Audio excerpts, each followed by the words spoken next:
The police lights painted my backyard pool red and blue like some trashy reality show. All because I told HOA President Karen Langley one simple word.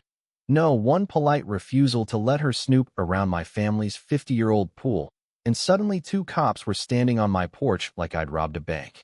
Karen stood behind them in her perfect pastel cardigan, pearls gleaming, smiling that fake, bless your heart, smile, while she clutched her clipboard like it was the 10 Commandments.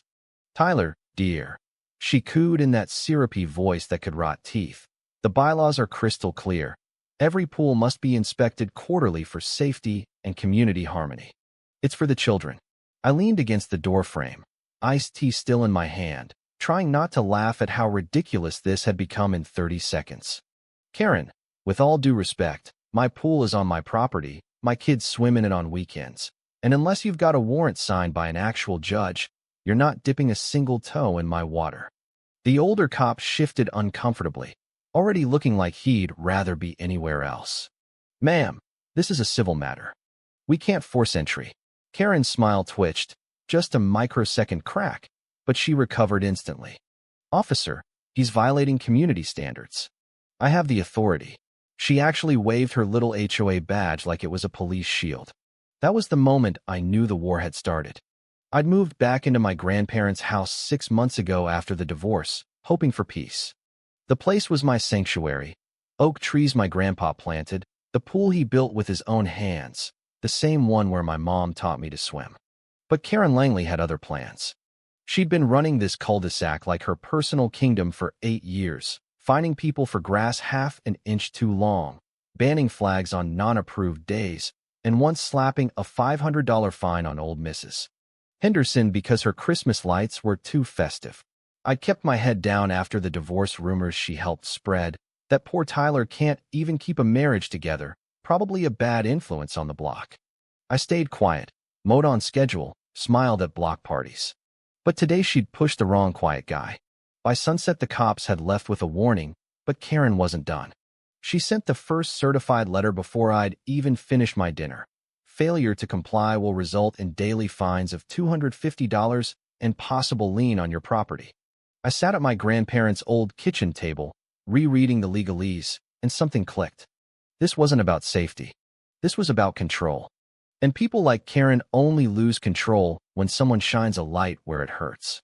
So instead of calling my lawyer right away, I did what any smart guy who works from home does. I started digging. Quietly. Patiently. With screenshots and spreadsheets. The next morning I printed every HOA document I'd ever received. Buried in the 30-page bylaws was a tiny clause about pool inspections for aesthetic compliance. Aesthetic, not safety. I laughed so hard I almost spilled my coffee. Karen had been using that vague wording like a get-out-of-jail-free card for years. Then I noticed something weirder, the Community Improvement Fund statements. Every quarter, thousands disappeared into event expenses and vendor contracts that nobody on the block could remember happening. No 4th of July picnic last summer. No holiday lights contest. Just money vanishing. My military dad used to say, "Follow the money, son. It always sings."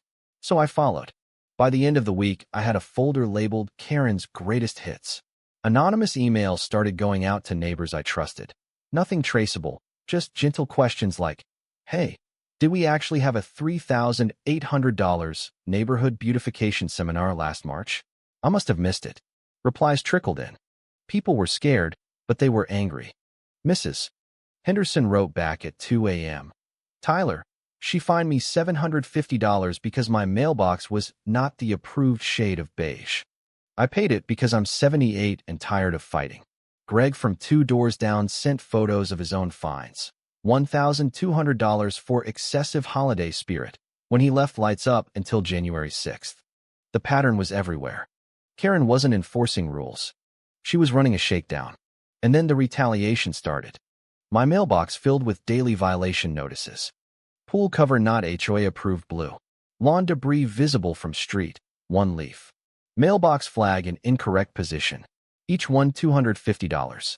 The neighborhood Facebook group suddenly buzzed with posts. Anyone else notice how Tyler's pool is turning the whole block into a mosquito breeding ground? Karen's sock puppet accounts were working overtime. I watched it all, sipping coffee, smiling that same tight smile she always gave me. Let them talk. Let the fines pile up. Because every screenshot, every bank transfer I found, every terrified neighbor's story was another nail for the coffin I was quietly building.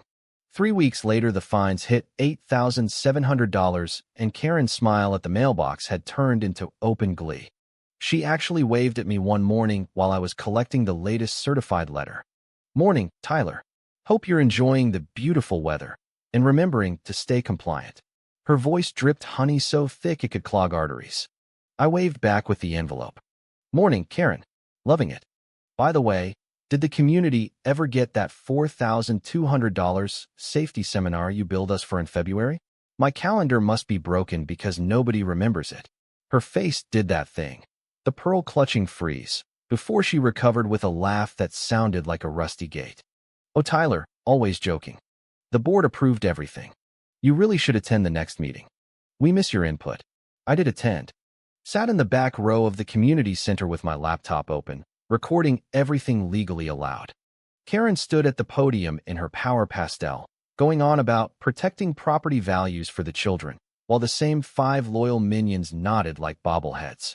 When she opened the floor for questions, I raised my hand. "Quick question, Karen. The financials show $17,400 missing from the improvement fund over 18 months. Any idea where it went?"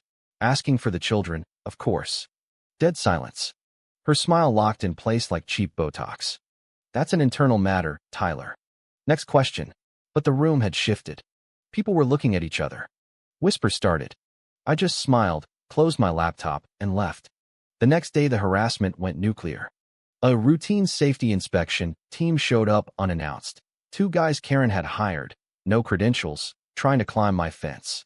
I met them at the gate with my phone recording. "Gentlemen, unless you have a court order, you're trespassing. Smile for the video." They backed off fast. Then the rumors turned ugly. Someone anonymous posted in the group that my pool was a health hazard because my ex-wife's kids visited, implying I was somehow unfit. Black humor at its finest. Karen Langley, defender of children, weaponizing other people's divorces. But I'd been busy too. I'd quietly met with 5 neighbors at the coffee shop across town. People who'd been fined into silence for years. Greg brought printed statements. Susan had bank records of her own mystery charges. Mrs. Henderson showed up with a shoebox of every threatening letter since 2019.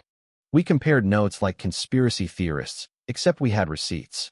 By the end of the night, we had a shared Google Drive titled Operation Pool Justice and 23 pages of documented embezzlement. Karen had been siphoning money into a shell company called Langley Community Consulting LLC, her own name, bold as brass. The woman was either arrogant or stupid. Probably both. The fines kept coming, $12,000 now, but something beautiful was happening. Neighbors who used to cross the street when they saw me started waving. One guy actually stopped his car and said, "Tyler, my wife and I read those emails. We're with you." Karen felt it. She started showing up at my house more often, always with a different excuse, just checking on the curb appeal, while her eyes darted around like she was looking for evidence to bury me. Each time she left, I added another timestamp to my growing file. Then came the masterpiece. I found the smoking gun, an email chain from Karen to the HOA treasurer, dated 2 years back. Delete the March event receipts. Nobody will notice. We'll call it administrative costs. Attached was a transfer confirmation to her personal account. I stared at it for a full minute, then laughed so hard my dog came running. The queen of the cul-de-sac had literally put her crime in writing. Game over. I didn't rush. I waited. Let her send another $500 fine for visual pollution from pool floaties.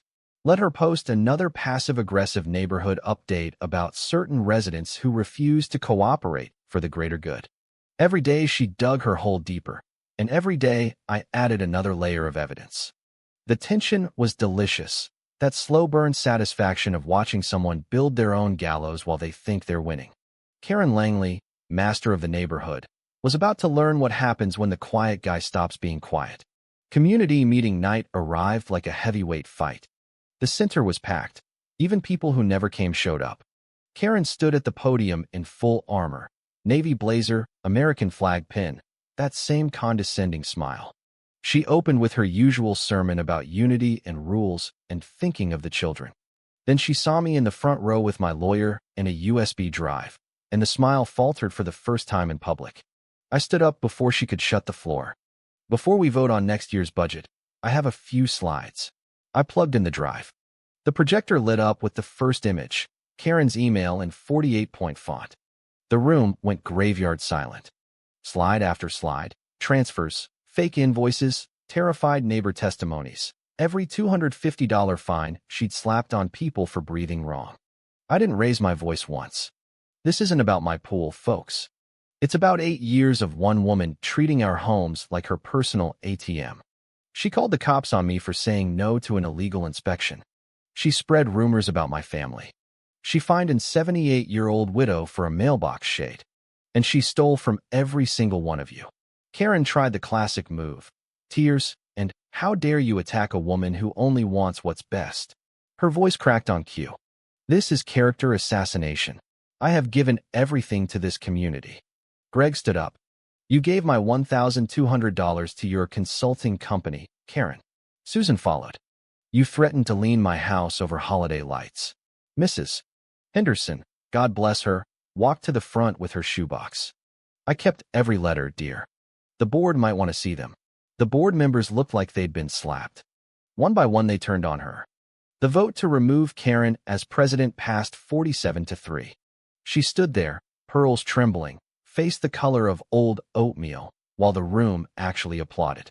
I watched her walk out, head high, but her empire was already ash. Court was even better. 2 months later we sat in front of Judge Harlan. My lawyer laid out the embezzlement, the forged documents, the illegal inspections. Karen's lawyer tried every trick: misunderstanding, administrative error, dedicated public servant. The judge wasn't buying it. When the verdict came, guilty on 3 counts of fraud, restitution of $87,000, permanent removal from any HOA position, Karen actually gasped like a soap opera villain. The best part? The judge looked straight at her and said, "Ms. Langley, the community doesn't belong to you." It never did. 6 weeks later, the HOA was dissolved by vote. New bylaws were written. Simple, fair, no more aesthetic harmony nonsense. Neighbors started smiling again. Kids rode bikes without fear of fines. Mrs. Henderson left her Christmas lights up until February just because she could. And me? I sit by that same pool every Saturday with my kids, listening to the water lap against the sides my grandpa built. The sun feels warmer now. The iced tea tastes sweeter. Sometimes I see Karen driving through the neighborhood in her perfect SUV, eyes straight ahead, no more waving. She sold her house last month. Rumor is she moved to a condo with no HOA. Irony is a beautiful thing. So here's the question that keeps me up at night, and maybe you too. When I said no to that pool inspection, was I the rude neighbor destroying community harmony, or was Karen the real villain hiding behind bylaws and fake smiles while she stole from everyone? Who was actually in the wrong? The guy protecting his family's legacy, or the woman who called the cops because she couldn't control one backyard? Drop your verdict in the comments. I read every single one. And remember, next time your HOA Karen knocks, smile. Because the quiet ones, we're always taking notes.